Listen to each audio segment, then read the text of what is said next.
offering into a bit more of a lineup.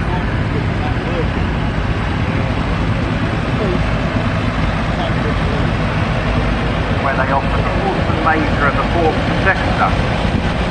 Fordson Dexter's a long-standing story and relationship between Fordson and Ferguson.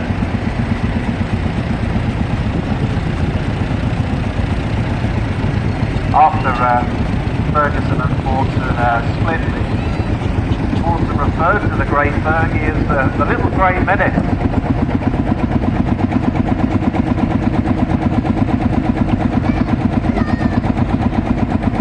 Grey tractor you see there really is it's so understated for what it is, but it's a tractor that's really paved the way in so many ideas that are still used on tractors today. And really it's the largest portion that it's contributed to today's tractors is that 3-point linkage on the back.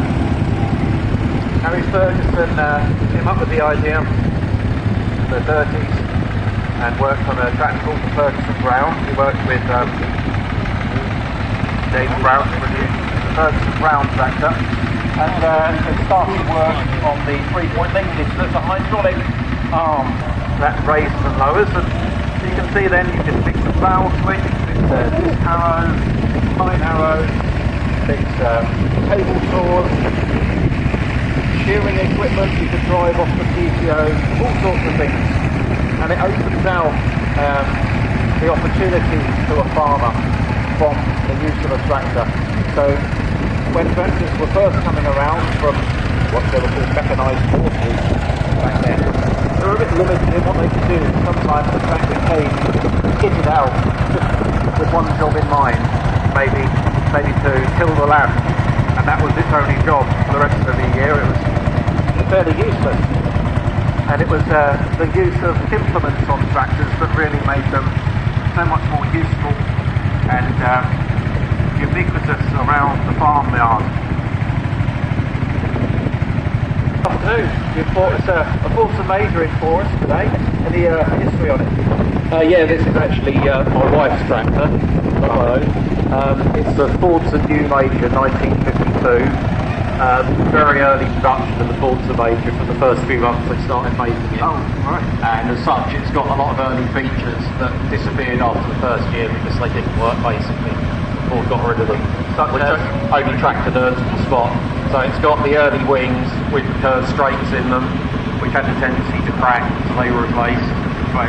4-bolt fuel pump, and the bonnet has no hole in it for the air cleaner, which all the later models had. I see, yes, very good.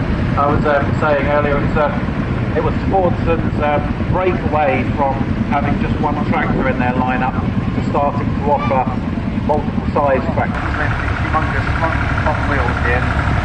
This was in a time where tractors were very much looking like the Fordson Major here. We had 2 driven wheels in the back, and running in lands that they were running rig on. Then they wanted to do it in a more highly equipped manner. So you would be making larger implements. So we might call this where it would 44-furrow plough, and this grey Ferguson here would be 2. I mean, you could push into a 3, but typically it's 2-furrow plough. So you can see then how long it's going to take to do an 8-furrow plough. It's going to take an extra amount of hours. If we could put the more furrows you put on there, the more traction you're going to require, which is why we've got these massive front wheels on the front, and they are driven as well. This is a 4x4 tractor, and that's something you can see here. But back then, it wasn't as if it was just becoming into dimension. And County was one of the companies in the UK that really paved the way. And what they would do is buy units, skid units from Ford, put their own 4-wheel drive equipment on it, and sell it as a County.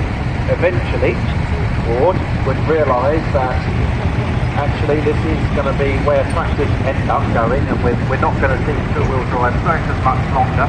They started to research and produce their own four-wheel drive tractors, and we unfortunately have to say goodbye to County, as you know, they're not.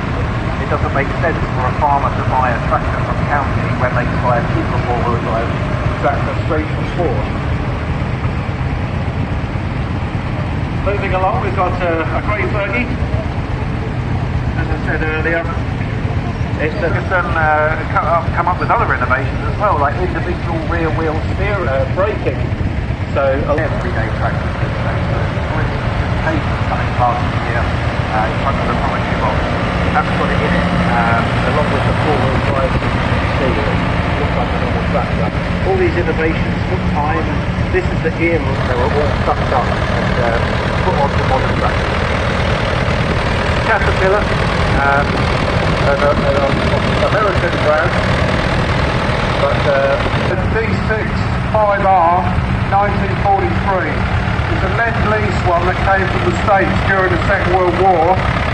It was on an airfield in Suffolk for its working, and then after the American Air Force expanded the road, so I've diversified and converted the starter motor into a direct start for the donkey.